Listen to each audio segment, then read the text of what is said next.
can be in the water, but how do they get there? What happens to them?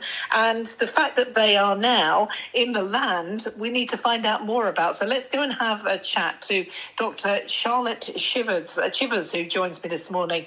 Up nice and early, Charlotte. Good morning. Good morning, Caroline. Yes, it's bright and early today.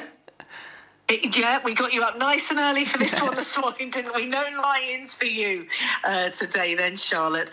So these microplastics, I mean, how do they get into the soil? So there are a range of ways in which plastics can end up in the soil, both through intentional use. So, for example, plastics can be incredibly useful for agriculture. So things like mulch, which is like a plastic film that goes over crops to suppress weeds. Things like twine, silage wrap. So you might see in the fields quite often, you see these big black plastic rounds, and that's, again, it's a use of plastic that's incredibly useful, actually. But there are also unintentional sources. So we found that when farmers have been applying municipal compost, that often contains a lot of microplastics, because people accidentally leave, gloves, labels, things like that in the compost. And yet there's a lot of other ways, general litter, wear and tear from tyres. It's kind of ubiquitous, actually. We're finding that, most fields we're sampling have microplastics in them, and that's looking across Europe. So, yeah. So what effect does that have on the soil and the effect on the crops that we grow in the soil? So there's an awful lot of research going on at the moment, but one of the EU-funded projects I'm working on, MINAGRIS, has found recently that soils become repellent. When soils are exposed to microplastics, the microplastics can actually coat the plastic, and that means that the soil ends up repelling water rather than absorbing it. And this can have a really negative effect on the soil, because it's no longer able to soak that lovely water in for plants to then take up. So we're finding that this may well have quite a significant impact on productivity and yield quality. Can you remove it?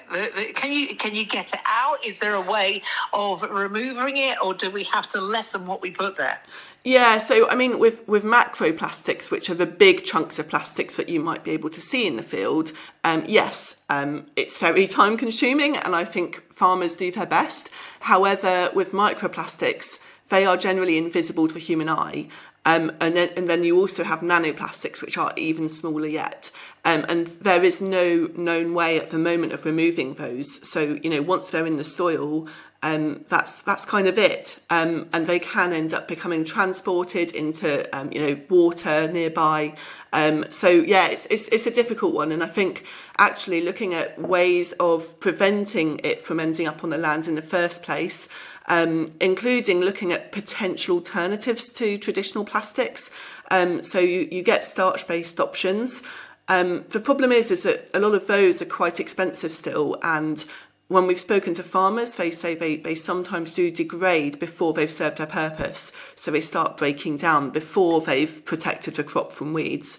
Right. It's a tricky one, because you also don't want to replace plastics with something else like pesticides, which we're also finding can be quite problematic. So it's difficult, really, trying to think about how to kind of reduce how many end up in the soil.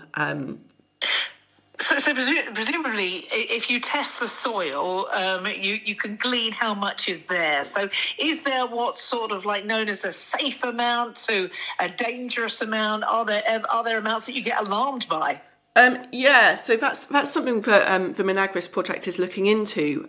We still have further work to do, but I think we are finding that plastics are ubiquitous. They're kind of everywhere, and I don't think that's necessarily a reason to be alarmed, because the research hasn't hasn't gotten to a point where we know exactly what all of the impacts are. You know, we're finding that soils do become more repellent.